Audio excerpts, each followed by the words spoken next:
빌립보서 2장 25절부터 30절 하나님 말씀을 교독하겠습니다.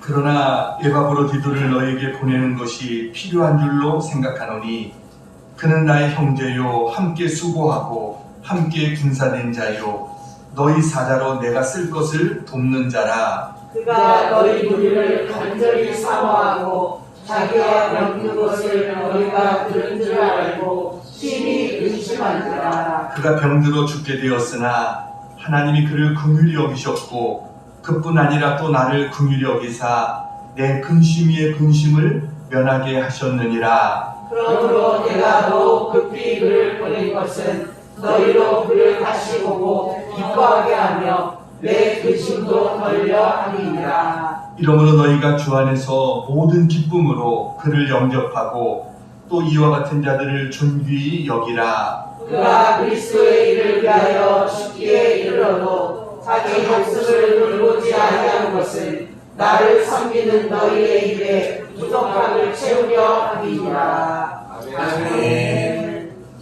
할렐루야. 네. 어느 교회에서 목사님이 교회 학교 학생들에게 물었습니다. 얘들아, 헌신 예배가 뭔 줄 아냐? 물었어요. 그랬더니 헌신 예배가 뭐예요? 헌신발 신고 와서 드리는 예배예요? 그러더랍니다.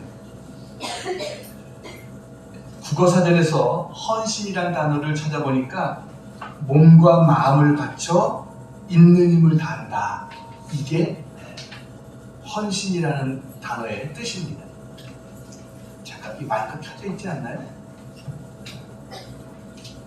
꺼져 있나요?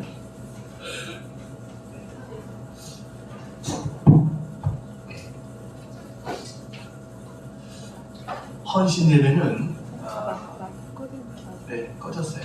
근데 자꾸 울려서 조금 울려가지고 헌신 예배는 우리의 몸과 마음을 하나님께 드리는 또 그것을 새롭게 다짐하는 그러한 예배가 헌신 예배다라고 생각해요. 오늘은 여전도의 헌신 예배로 드립니다. 그래서 오늘 헌신하는 삶이 됩시다 라는 제목으로 말씀을 드리려고 합니다. 잠깐만요.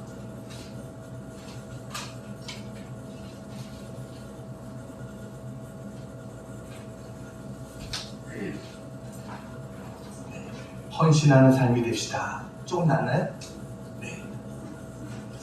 저는 오늘 헌신 예배를 드리면서 어떤 말씀을 드릴까 이렇게 기도하면서 많이 생각했는데 오늘 빌립보서 2장의 말씀을 통해서 우리가 같이 은혜를 나누려고 합니다. 오늘 빌립보서 2장에 보면 우리에게 헌신이 뭐냐 이거를 우리에게 가르쳐주는 사람들이 등장합니다. 정말 하나님 앞에 헌신된 삶을 살았던 그러한 사람 4명을 오늘 바울은 빌립보서를 통해서 우리에게 이야기를 하고 있어요. 그러니까 빌립보서 2장은 빌립보라고 하는 교회에 바울이 보낸 편지인데 그 중에서 제일 중요한 그런 부분이 빌립보서 2장의 내용입니다. 오늘 이 빌립보서 2장을 통해서 우리도 이 사람들의 본을 통해서 우리도 헌신을 새롭게 다짐할 수 있는 그러한 우리 모두가 되어지기를 먼저 주님의 이름으로 축원합니다. 네, 첫 번째 같이 한번 읽겠습니다. 시작. 예수 그리스도의 복음입니다. 우리에게 헌신의 본을 보여주신 분이 누구냐? 바로 예수님이시다라는 거예요. 그래서 오늘 빌립보서 2장 5절에는 빌립보서 2장 5절 너희 안에 이 마음을 품으라 곧 그리스도 예수의 마음이니 그랬어요. 예수님의 마음 중요한 설교를 할 때는 한 번씩 죄송합니다.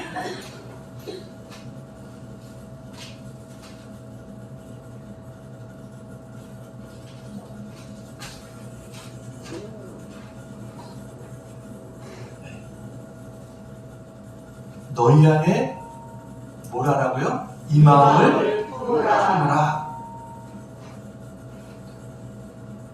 너희 안에 이 마음을 품으라. 곧 그리스도 예수의 마음이다 그랬습니다.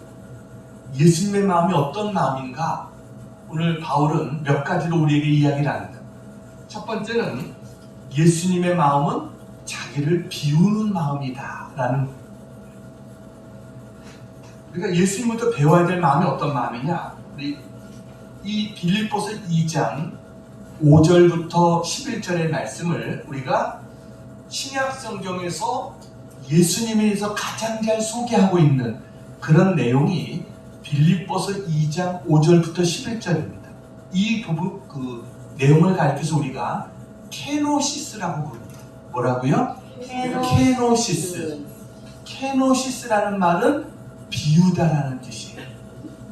그래서 오늘 본문의 6절과 7절을 보면, 자 6절과 7절을 읽어봅니다. 시작. 그는 근본 하나님의 본체시나 하나님과 동등됨을 취할 것으로 여기지 아니하시고 오히려 자기를 비워 그랬어요.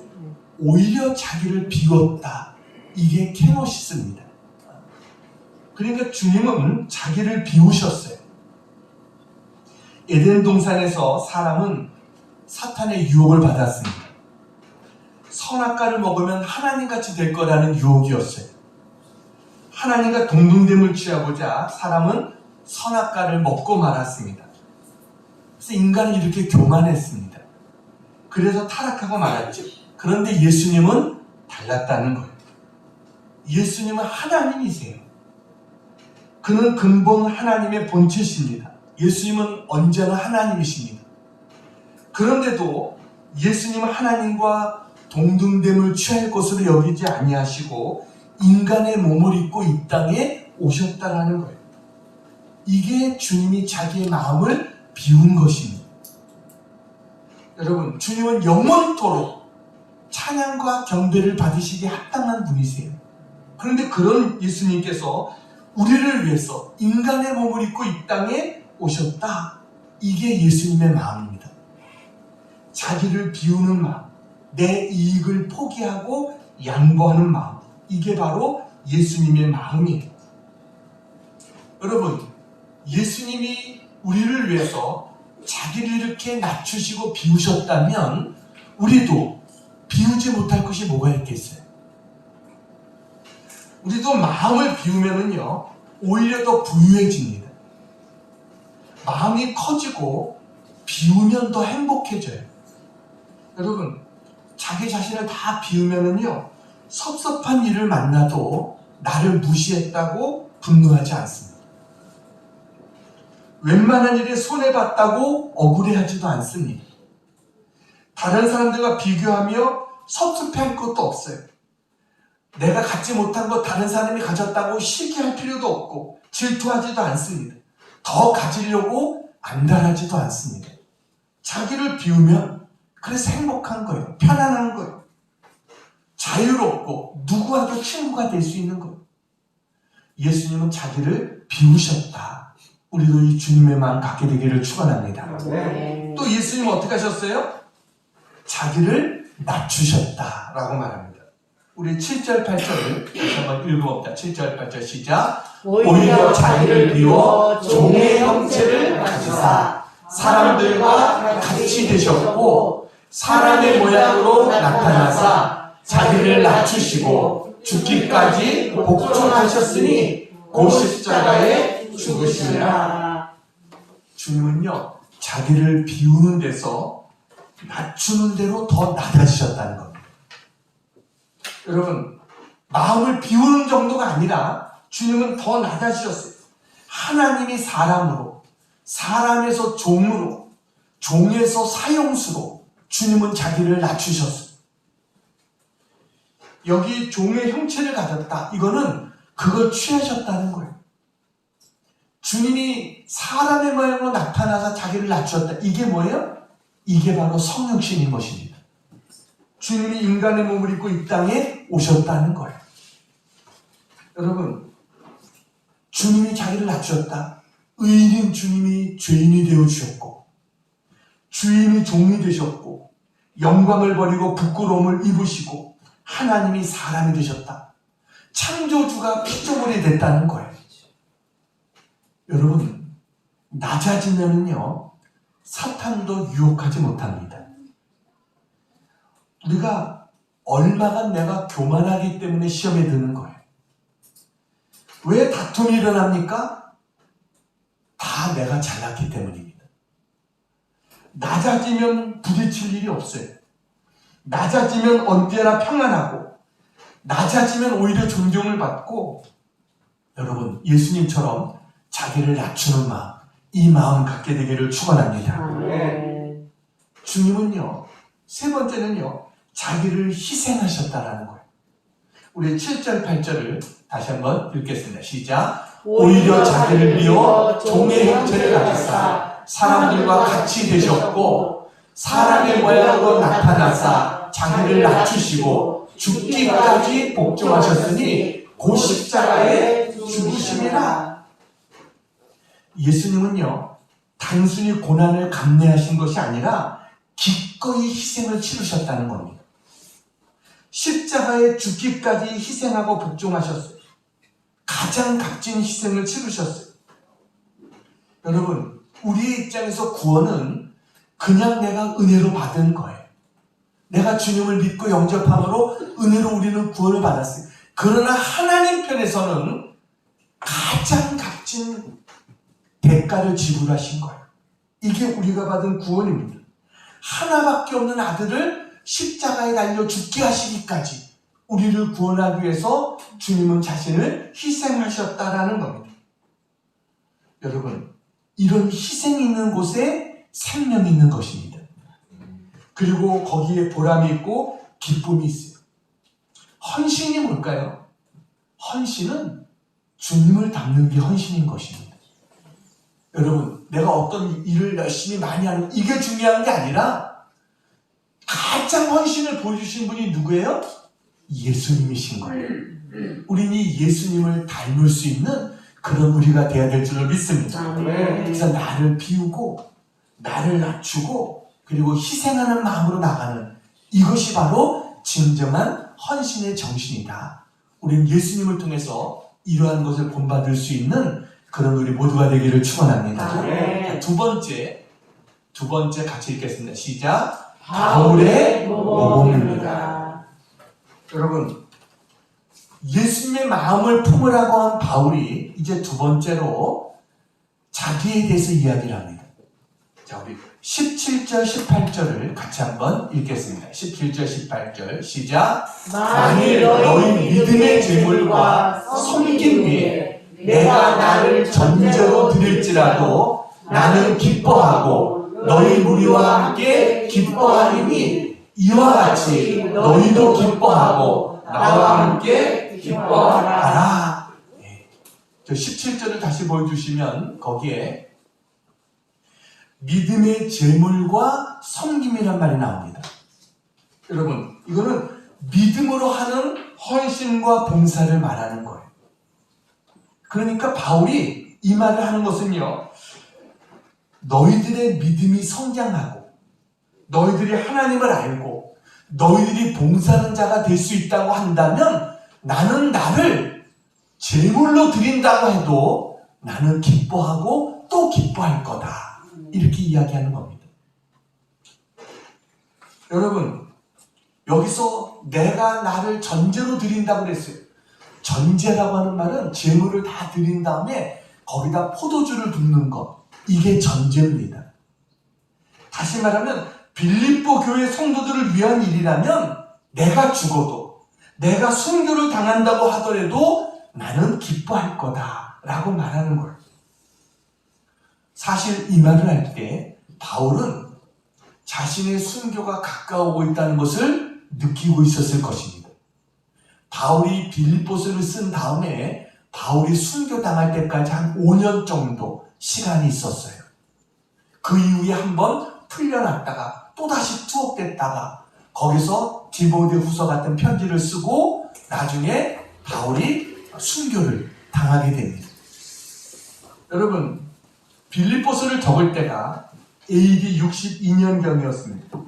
근데 그로부터 한 2년 정도 지난 AD 64년에 네로 황제가 정신이 이상해졌어요.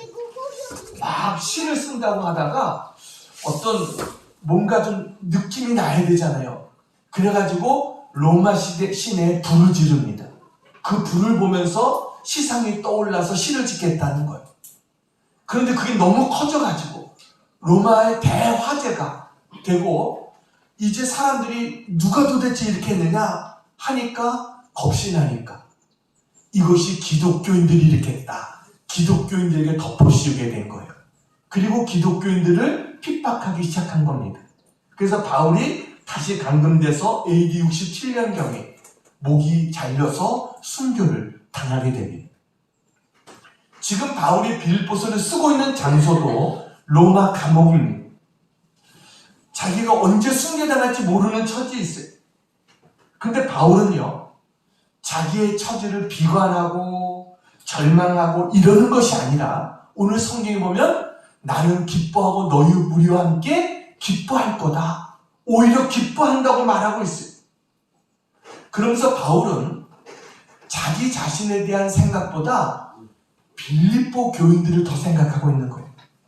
나는 너희들의 믿음이 자라고 너희들이 그리스도를 알고 하나님을 알고 믿음으로 봉사하게 된다고 한다면 나는 나를 하나님 앞에 순교의 제물로 드린다고 할지라도 나는 기뻐하고 또 기뻐할 거야. 여러분, 이 삶을 바울이 누구에게서 배웠을까요? 예수님에게서 배운 줄로 믿습니다. 헌신이 뭐예요? 나만을 생각하는 것이 아니라 주님을 먼저 생각하고 성도들을 먼저 생각하는 이게 진정한 헌신인 줄로 믿습니다. 이러한 모습을 바울은 우리에게 보여주고 있다라는 거예요. 우리는 이 바울을 모범으로 우리가 삼아야 될 줄로 믿습니다. 세 번째, 같이 한번 읽겠습니다. 시작. 디모데의 모범입니다. 여러분, 우리가 지금 예수님과 바울에 대한 예를 봤어요. 그걸 보면서 우리는 한편으로는 우리가 그리스도와 바울을 본받는다고 하는 것은 어떻게 보면 불가능할지 몰라. 이렇게 생각할지 몰라요. 왜냐하면 예수님은 하나님의 아들이시고 바울은 사도였고 근데 나는 그렇지 않잖아. 이렇게 말할 수 있죠.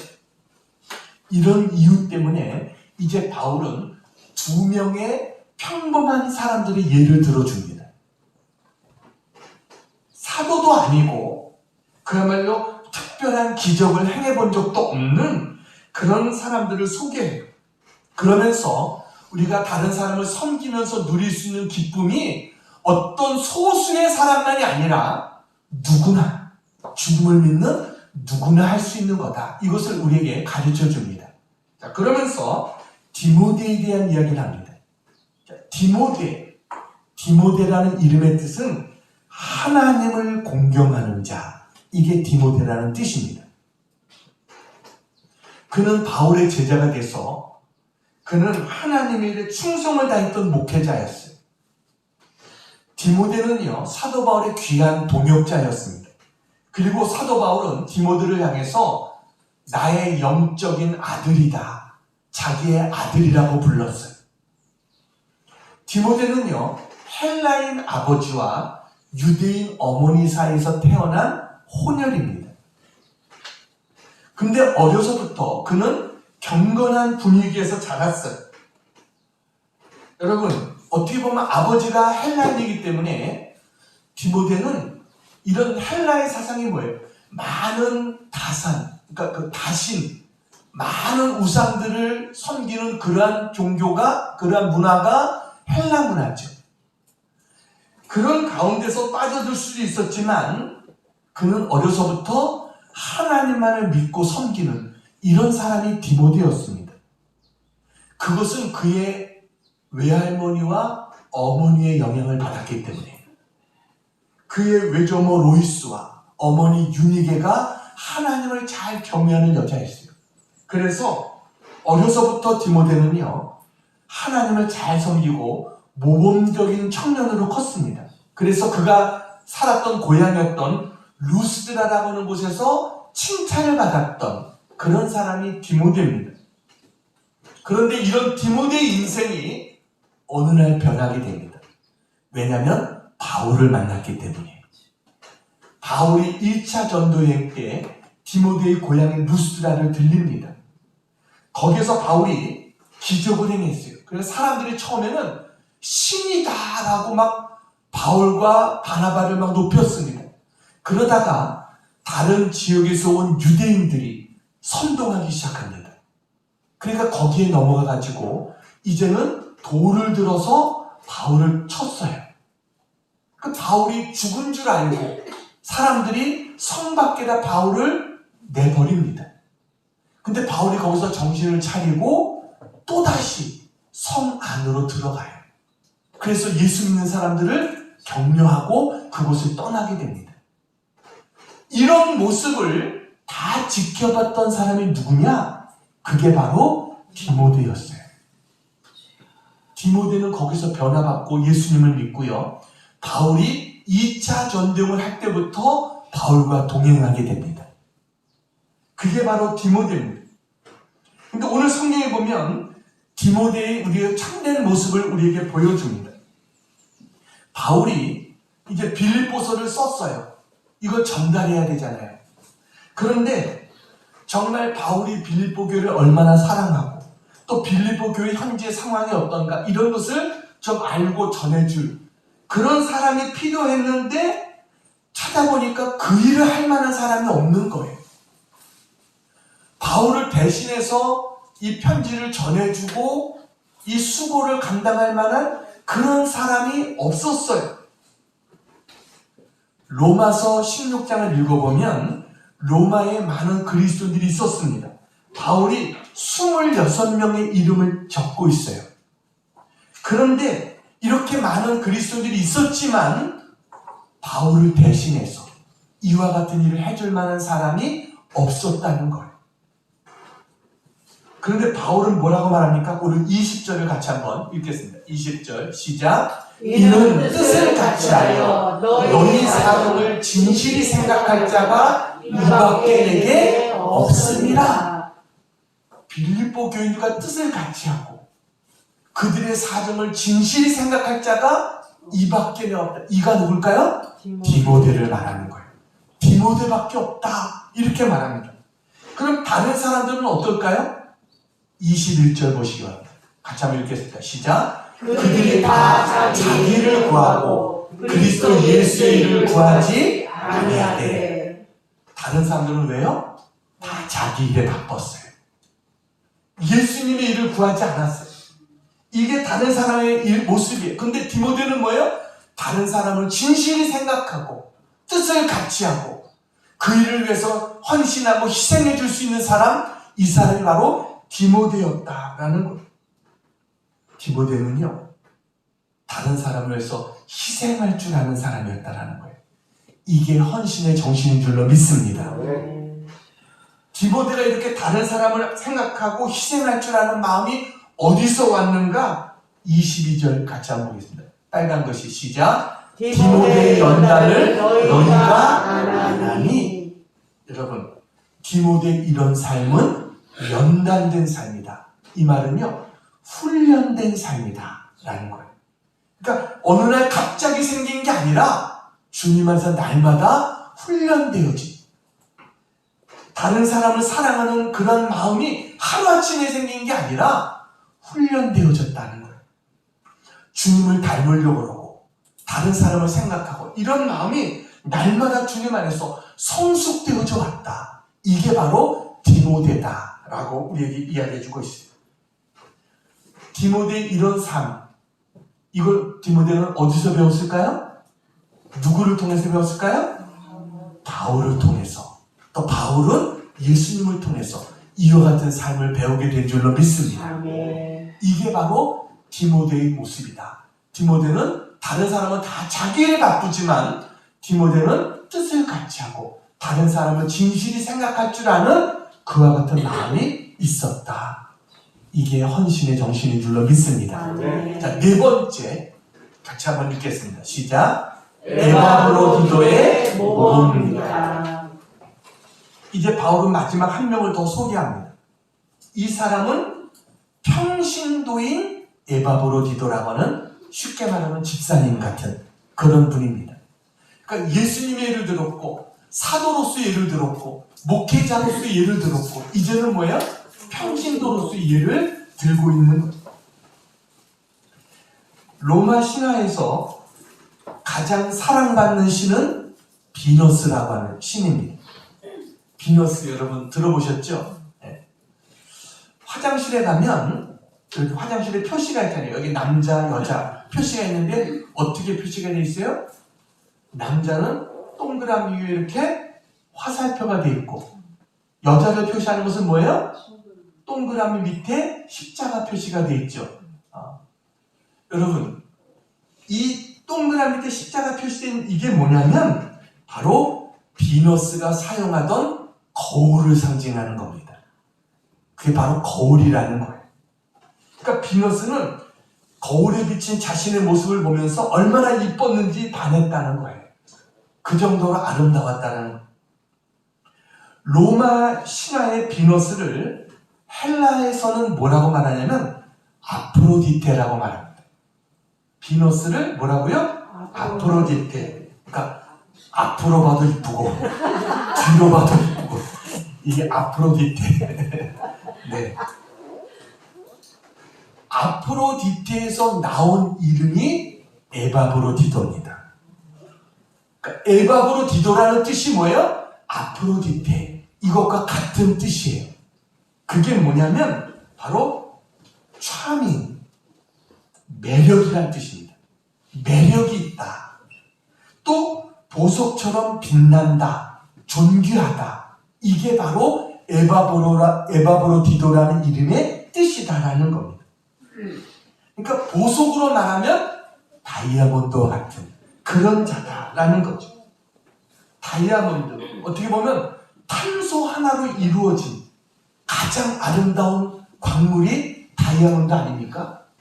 여러분, 에바브로디도는 이렇게 매력 있는 사람이에요. 그래서 이 이름이 헬라 사람들에게 많이 불려진, 많이 사용되어진 흔한 이름이 에바브로디도입니다. 특별한 이름이 아니에요. 그때 사람들이 많이 불렀던, 많이 썼던 이름입니다. 매력적인 사람이다, 이런 뜻을 가진 이름입니다. 그런데 에바브로디도는 바울을 위해서 정말 헌신했던 그와 같은 사람이 되어졌습니다. 오늘 성경에 보니까 29절에서는 이는 존귀한 사람이니 이와 같은 자들을 존귀 여기라, 이렇게 에바브로디도를 향해서 이야기합니다. 자, 그러면서 에바브로디도를 향해서 바울이 소개를 하는데 뭐라고 소개하느냐? 자, 우리 25절을 같이 한번 읽겠습니다. 25절 처음부터 읽겠습니다. 시작. 그러나 에바브로디도를 너희에게 보내는 것이 필요한 줄로 생각하노니 그는 나의 형제요, 함께 수고하고 함께 군사된 자요, 너희 사자로 내가 쓸 것을 돕는 자라. 디모데를 보내려고 했지만 누구를 보내겠다는 거예요? 에바브로디도를. 바울이 쓴 이 빌립보서를 에바브로디도를 통해서 너에게 보내겠다. 그게 합당하다고 내가 생각했다 라고 이야기하는 겁니다. 그러면서 그를 소개하는데 오늘 제가 설교할 내용은 바로 저 내용입니다. 오늘 제가 제일 중요하게 생각한 것은 바로 저 내용입니다. 여기에 보면 바울이 에바브로디도를 어떻게 말하고 있느냐? 자, 몇 가지로 이야기를 합니다. 첫째는 그는 나의 뭐라고요? 형제요 라고 말해요. 그럼 바울과 에바브로디도가 진짜 육신의 친형제입니까? 아니요. 영적으로 말하면 아버지와 아들 같은 관계입니다. 또 다르게 표현하면 스승과 제자의 관계. 그런데 바울은 그를 뭐라고 부르고 있어요? 그는 나의 형제다 라고 불러요. 왜 그럴까요? 형제는 피를 나눈 사람이 형제입니다. 다르게 표현하면 부모가 같은 사람이에요. 그게 형제죠. 여러분, 아버지가 같으면 형제 아닙니까? 바울이 믿는 바울의 아버지가 누구예요? 하나님. 에바브로디도가 믿는 영적인 아버지가 누구예요? 하나님. 그렇기 때문에 형제다라고 이야기합니다. 여러분, 이건 우리의 영적인 뿌리에 대해서 이야기를 하는 겁니다. 우리가 교회 안에서 여러 가지 일들을 할 수 있어요. 헌신하고 봉사할 수 있어요. 많은 일들을 할 수 있어요. 또 나가서 복음을 전할 수도 있어요. 그런데 우리가 무엇을 한다라고 하기 전에 먼저 중요한 것은 내가 누구냐를 알아야 돼요.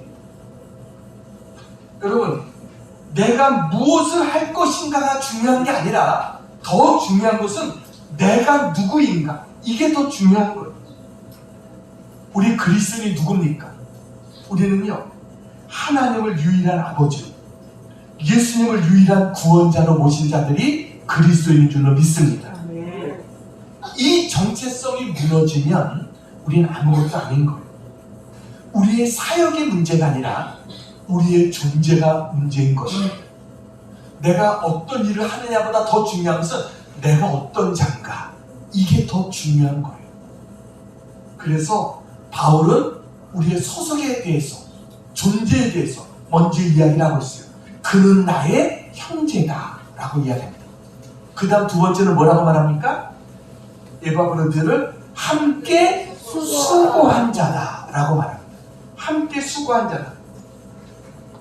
형제가 소속의 문제라면 함께 수고했다는 말은 봉사의 문제입니다. 우리가 구원받으면요, 우리는 영적으로 예수님께 속하고 교회에 속하게 됩니다. 그러면 우리가 그 다음에 해야 될 일이 뭐예요? 봉사인 거예요. 여러분, 주님은요, 우리를 두 가지로 불렀어요. 하나는 주님께 가서 배우라고 불렀고, 그 다음에 교회에 와서 섬기라고 부르신 거예요. 주님께 와서 배웠으면 그 다음엔 어떻게 해야 돼요? 섬길 수 있는 자가 돼야 되는 거예요. 근데 봉사할 때 우리가 생각해야 될 것은 내가 교회를 위해서 봉사하는 것이 아니라 내가 교회이기 때문에 봉사하는 것입니다. 이걸 알아야 됩니다. 내가 교회를 위해서 봉사하는 게 아니라 내가 교회인 거예요. 이게 중요한 거예요. 성경이 우리에게 가르쳐주는 것은 우리가 바로 뭐라는 거예요? 우리가 바로 교회다라는 겁니다. 그러니까 우리가 누구를 위해서 봉사해요? 예수님의 몸이신 교회를 위해서, 바로 내 자신을 위해서 하는 거예요. 교회를 위한 봉사는 특별히 주님을 위해서 다른 사람을 사는 게 아니라 내 자신이 바로 교회이기 때문에, 그래서 내가 하는 것이 바로 교회의 봉사다. 우리는 이 사실을 기억해야 될 줄로 믿습니다. 이것이 바로 함께 수고하고 그 단어의 의미인 것입니다. 자, 세 번째 같이 한번 읽겠습니다. 세 번째는 뭐예요? 함께 군사된 자다. 바울은 에바브로디도를 함께 군사된 자라고 말합니다.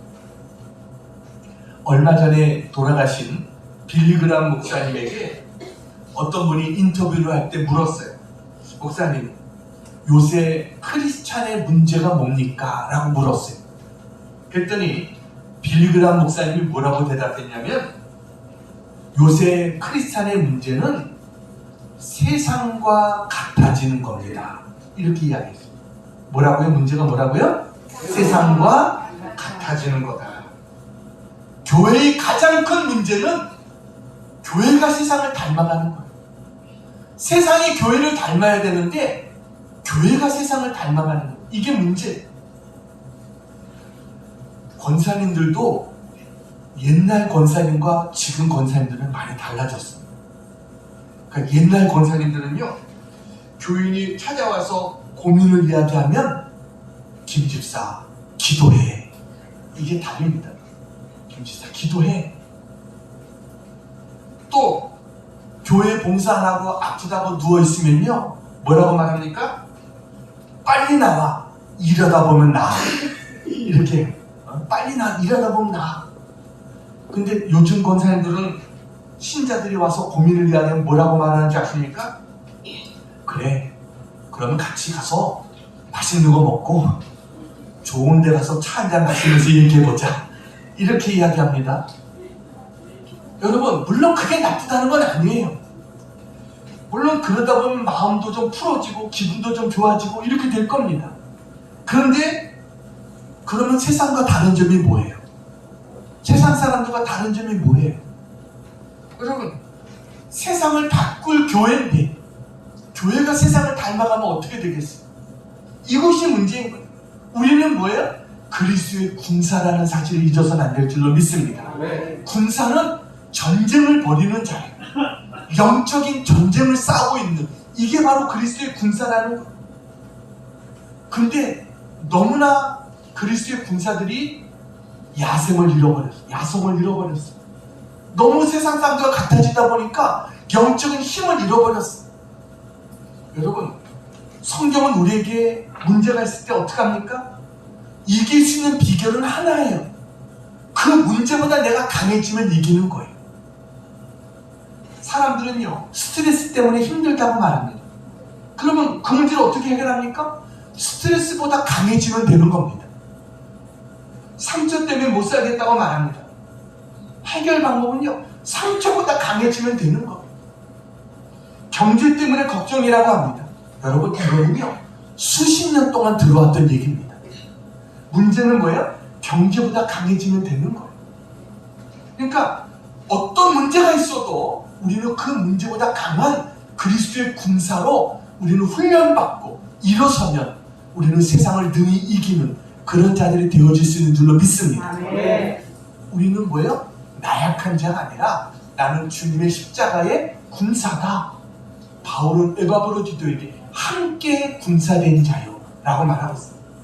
우리는요, 내가 군사다, 주님의 십자가의 군병이다, 언제나 이 사실을 잊지 않는 그런 우리가 되어지기를 축원합니다. 바울은 에바브로디도를 한 가지를 더 이야기합니다. 같이 한번 읽겠습니다. 시작. 너희 사자로 내가 쓸 것을 돕는 자라. 에바브로디도는요, 너희 사자라, 이 말은 뭐냐면 바울이 로마 감옥에 갇혔을 때 빌립보 교인들이 바울에 대한 소식을 들었어요. 그래서 우리가 어떻게 하면 바울을 도울 수 있을까, 이걸 생각하다가 그들이 헌금을 모으고 필요한 것을 모아서 바울에게 보내준 거예요. 근데 빌립보에서 로마까지 이 먼 거리를 누가 가서 이것을 전달하겠어요? 이 일을 했던 사람이 에바브로디도라는 사람이에요. 그가 이 일에 자기를 헌신하는 사람이에요. 그래서 너희 사자로 내가 쓸 것을 돕는 자가, 이게 바로 에바브로디도였다는 거예요. 그런데 문제는요, 에바브로디도가 병이 걸렸습니다. 로마까지 오는 도중에 걸렸는지 로마에 와서 바울을 돕다가 걸렸는지 모르지만 병이 걸렸어요. 이때 당시만 해도 풍토병 같은 게 얼마나 많았습니까? 그래서 이 병이 걸렸는데 이제 빌립보 교인들이 에바브로디도가 돌아올 시간이 됐는데 돌아오지 않으면 얼마나 걱정을 하겠어요. 근데 성경에 보니까 에바브로디도가 갈 수가 없잖아요. 병이 걸렸는데 이 병이 그냥 보통 병이 아니라 죽을 정도의 심각한 병에 걸린 거예요. 근데 문제는 에바브로디도는요, 자기의 병을 걱정하는 게 아니라 자기 때문에 걱정할 빌립보 교인들을 걱정하고 있다는 거예요. 이게 에바브로디도예요. 여러분, 26절을 같이 한번 읽겠습니다. 시작. 그가 너희 무리를 간절히 사모하고 자기가 병든 것을 너희가 들은 줄 알고 심히 근심한지라. 자기가 병들었다는 사실을 듣고서 빌립보 교인들이 걱정할까봐 그것 때문에 근심했다는 것. 그러니까 여러분, 에바브로디도는요, 하나님, 제가 하나님이 기뻐하는 일을 하는데 저에게 왜 이런 병을 주셨나요? 이렇게 하나님 앞에 묻지 않았어요. 하나님 앞에 왜 라는 단어가 없어요. 뭔가 하나님의 뜻이 있겠지, 다 믿음으로 받아들였던 사람, 이게 에바브로디도입니다. 근데 그가 병이 얼마나 심각했느냐, 27절을 보세요. 27절. 그가 병들어 뭐라고요? 죽게 되었으나 그 병이 보통 병이 아닙니다. 죽을 정도에 이를 정도의 병이었어요. 그러니 여러분, 바울의 걱정도 얼마나 컸겠습니까? 아니, 자기를 위해서 그 먼 거리를 찾아와 줬던 에바브로디도인데 오히려 자기를 돕다가 병들어 죽게 됐으니 바울의 걱정이 얼마나 컸겠어요. 그래서 바울이 하나님 앞에 얼마나 간절히 기도했겠습니까? 근데 뭐예요? 하나님이 그 기도를 들어주셨어요? 안 들어주셨어요? 들어주셨다는 거예요. 그래서 하나님이 그를 긍휼히 여기셨고, 그뿐 아니라 또 나를 긍휼히 여기사 내 근심의 근심을 면하게 하셨느니라. 하나님이 내 근심을 덜어주셨다는 거예요. 이건 에바브로디도를 고쳐주셨다라는 거예요. 그래서 바울은 에바브로디도를 돌려보냅니다. 빌립보 교회로 돌려보냅니다. 여러분, 그러면서 바울이 그를 향해서 뭐라고 말하냐면, 너희들은 그를 모든 기쁨으로 그를 맞아주라 라고 이야기합니다. 그냥 보통 기쁨이 아니라 모든 기쁨으로 에바브로디도를 맞아주라. 그러면서 또 한 가지를 이야기해요. 그와 같은 자를 존귀히 여기라 라고 이야기합니다. 그러면서 바울은요, 29절 말씀, 우리 또 이와 같은 자들을 뭐라고요? 존귀히 여기라. 그러면서 바울은 에바브로디도를 향해서 놀라운 이야기를 합니다. 그게 30절입니다. 30절 같이 한번 읽겠습니다. 시작. 그가 그리스도의 일을 위하여 죽기에 이르러도 자기 목숨을 돌보지 아니한 것은 나를 섬기는 너희의 일에 부족함을 채우려 함이니라. 그는 그리스도의 일을 위하여 뭐라고요? 죽기에 이르러도 자기 목숨을 돌보지 않았다는 거예요. 그러니까 자기의 목숨보다 뭐가 더 소중해요? 주님이 더 소중하고 성도들이 더 소중하다는 거예요. 이게 바로 에바브로디도였어요. 여러분, 이런 마음을 어디서 배웠을까요? 예수님에게서 배운 줄로 믿습니다. 이게 진짜 헌신 아닐까요? 여러분, 그리스도인들은요, 주님의 사랑을 보여줄 수 있는 망원경과 현미경이 돼야 됩니다. 망원경은 뭐예요? 멀리 있는 것을 가까이 보여주는 것이 망원경이죠. 그 주님의 사랑을 가까이 느낄 수 있도록 보여주고, 현미경은 뭐예요? 작은 것을 크게 보여주는, 이게 현미경이에요. 우리 그리스도인은 그런 사람이 되어야 될 줄로 믿습니다. 오늘 예수님, 바울, 디모데, 에바브로디도, 이들의 다 공통점이 뭐예요? 겸손하게 다른 사람을 섬기는 자들이었다라는 거예요. 주님의 마음을 갖고 사는 사람들이. 그래서 그는 다른 사람을 위해서 자신의 모든 것을 주어도 아까워하지 않았던, 시간과 물질과 자기의 생명까지도 아까워하지 않았던 이들이 바로 오늘 성경에 나오는 이들이에요. 바울은요, 에바브로디도가 건강을 찾아서 바울 옆에서 조금만 더 도와줘도 얼마나 힘이 되겠어요. 근데 바울은 그를 내 옆에 두는 것보다 빨리 너희들에게 보내는 게 나는 더 중요하다는 사실을 알고 있다라고 이야기하는 거예요. 왜요? 그들의 기쁨을 위해서. 그러니까 이들은 항상 다른 사람의 기쁨을 위해서 살았던 그러한 자들이다라는 겁니다. 이러한 것들이 진정한 헌신의 정신인 줄로 믿습니다. 이제 한 가지 이야기하고 마치려고 합니다. 사진 하나 보여드리겠습니다. 예, 저분이 누굴까요? C.T. 스터드라고 써있죠? 찰스 스터드라고 하는 선교사님입니다. 이분은요, 영국의 캠브리지 대학에서 공부했던 그런 학생인데, 학교에서 수석을 달릴 정도로 아주 뛰어났던 그런 수재였어요. 거기다가 대학교 3학년 때는요, 영국의 가장 위대한 크리켓 선수였습니다. 여러분, 크리켓이 뭔지 아세요? 우리나라는 잘 모르죠. 그러니까 야구 비슷하게 생긴, 이게 인도라든가 이런 데서 아주 좋아하는, 영국 계통의 사람들이 좋아하는 그런 운동입니다. 그런데 그가 이 대학교 3학년 때는요, 영국에서 가장 잘하는 크리켓 선수라고 그랬고, 영국 전체 시합에서 금메달을 따고, 그야말로 그의 앞에는 출세길이 열려져 있었던 그런 사람이었어요.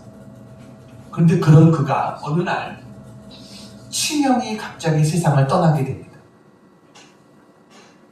그는 친형이 갑자기 아파서 세상을 떠나는 그런 과정을 옆에서 지켜보면서 인생의 무상함을 느끼게 됐고요. 그러다가 그가 무디 목사님의 설교를 듣게 됐어요. 무디 목사님의 설교를 듣는 가운데 그가 복음을 깨닫고 구원의 기쁨을 회복하게 되고 하나님 앞에 자기의 삶을 온전히 드리는 그런 사람이 됩니다. 그리고 그는 선교사가 돼서 중국으로 건너갑니다. 유산으로 받은 수십억의 재산을 그는 가난한 사람들에게 다 나눠줍니다. 그리고 믿음으로만 생활하고 7년 동안 800명의 마약 중독자들에게 그들이 새 삶을 살 수 있도록 도와준 그와 같은 일을 하여 중국에서 그가 10년을 섬기면서 때로는 예배당이 파괴되고요. 때로는 그가 살고 있던 집이 부서지기도 하고 사람들이 공격을 해가지고 그러다가 어떻게 또 육신의 어떤 질병이 찾아와가지고요. 몸이 쇠약해져서 정말 죽기에 직전에까지 이르기도 한 그런 경험을 하게 돼요. 그런데도 그는 좌절하지 않습니다. 그리고 영국에 돌아와서 다시 투병 생활을 하고 건강이 조금 더 좋아진 다음에 이번에 또 아프리카로 가려고 또 아프리카 선교사를 또 자원하게 됩니다. 주위의 모든 사람들이요. 제정신이 아니라 그를 오히려 만류했어요. 그러면서 어떤 사람은 당신의 그런 삶은 너무 큰 헌신이 아니냐 이렇게 이야기했어요. 당신은 너무 큰 헌신 아니냐. 그때 그가 아주 유명한 이야기를 합니다. 그게 뭐냐면 만일 예수 그리스도가 하나님이시고 그분이 나를 위해서 죽으셨다고 한다면 내가 그분을 위해 하는 어떤 희생도 큰 일이 될 수 없습니다. 이렇게 이야기했어요. 예수님이 하나님이시고 예수님이 나를 위해서 죽으셨다는 것이 사실이라면 내가 그분을 위해서 할 수 있는 일은 아무리 큰 일이라도 그건 큰 일일 수 없다는 거예요. 그게 바로 뭐예요? 헌신인 것입니다. 여러분, 제가 이 스터드라는 사람의 이야기를 드린 이유 중에 하나가 뭐냐면 이분 때문에 수백 명의 수천 명의 젊은이들이 선교사로 자원하게 됐어요. 그를 보고. 그리고 우리에게 중요한 것은 우리나라에 와서 선교했던 선교사들 중에 많은 사람들이 저분의 영향을 받았다는 겁니다. 그래서 대한민국에 선교하겠다, 선교사가 되겠다 이렇게 자원하고 나서게 된 거예요. 우리는 저분에게 빚을 진 사람들입니다. 저분 때문에 그 한국에 온 선교사들이 자원해서 한국으로 올 수 있었던 그런 영향을 받았던 거예요. 여러분, 한 사람의 헌신자 때문에 이와 같은 많은 일들이 이루어지게 된 거예요. 우리가 꼭 선교사로 헌신해야 되는 건 아닙니다. 우리도 에바브로디도처럼 평신도 지만 형제로 함께 수고한 자 그리고 함께 군사된 자로 하나님 앞에 헌신할 수 있어요. 하나님은 그러한 자들을 존귀 여기라 라고 말씀하십니다. 말씀을 정리합니다. 누가 예수 믿는 사람입니까? 우린 먼저 형제로 출발하는 거예요. 헌신이라고 하는 것은 형제로 출발. 내가 누구다라는 아는 것부터, 내가 어디에 속해 있다는 걸 아는 것부터, 우리가 다 주님 안에서 형제다. 이 사실을 인식하는 것부터 헌신은 시작되는 거예요. 그 다음 뭐예요? 함께 수고하고, 그 다음에는 봉사하는 거예요. 내 자신이 바로 교회다. 이 사실을 알고 우리는 이제는 영적으로 뿐만이 아니라 몸으로도 우리는 봉사하는 자들이 돼야 돼요. 그러면서 우리는 뭐예요? 함께 군사된 자예요. 함께 영적인 싸움을 싸워나가는 그러한 자가 바로 우리들이다. 그리고 마지막에 우리는 뭐예요? 죽기에 이르러도 자기 목숨을 돌보지 않는 것. 이게 헌신인 거예요. 우리는 이 자리까지 나갈 수 있는 그런 우리가 돼야 될 줄로 믿습니다. 나는 어느 자리에 있는지 그냥 여전히 형제의 자리만 머물러 있는지, 아니면 봉사하는 자리까지 나가는지, 그리스도의 군사로 싸우는 자리까지 갔는지, 그렇지 않으면 정말 죽기에 이르기까지 나를 돌보지 않고 사랑을 줄 수 있는 자리에까지 나아간 자가 되어졌는지 우리 자신을 한번 돌아볼 수 있는 우리가 돼야 될 줄로 믿습니다. 오늘 네 명의 사람에 대해서 말씀을 드렸어요. 예수님, 바울, 디모데, 에바브로디도. 우리가 이들을 통해서 진정한 헌신의 삶을 배우고 살아갈 수 있는 우리 모두가 되기를 주님의 이름으로 축원합니다. 기도하겠습니다. 사랑하는 아버지 하나님, 은혜와 사랑을 감사합니다. 오늘도 예수님을 통해서, 바울을 통해서, 또 디모데와 에바브로디도를 통해서 우리에게 헌신의 삶이 어떠한 삶인지 다시 한번 교훈하여 주심을 감사합니다. 주님, 주님의 마음 갖기를 원합니다. 우리 자신을 비우게 하시고 낮추게 하시고 희생하는 마음을 가지고 섬기며 살아갈 수 있는 저희들이 다 되게 해 주시옵소서. 아버지 하나님, 에바브로디도와 같은 아름다운 헌신이 우리에게 있어지게 해 주시옵소서. 오늘도 주 앞에 헌신 예배를 드리는 여전대회와 또 우리 모든 성도들, 에바브로디도와 같이 존귀 여김을 받을 수 있는 믿음의 종들이 되게 해 주시옵소서. 우리 여전대회를 이끌어가는 회장님과 임원들에게도 축복하시고 우리 여전대회가 마음과 뜻과 사랑으로 하나 되어서 하나님 앞에 헌신하는 자들 되기를 원합니다. 종들의 수고와 헌신을 받아 주시옵소서. 예수님의 이름으로 기도하옵나이다. 아멘.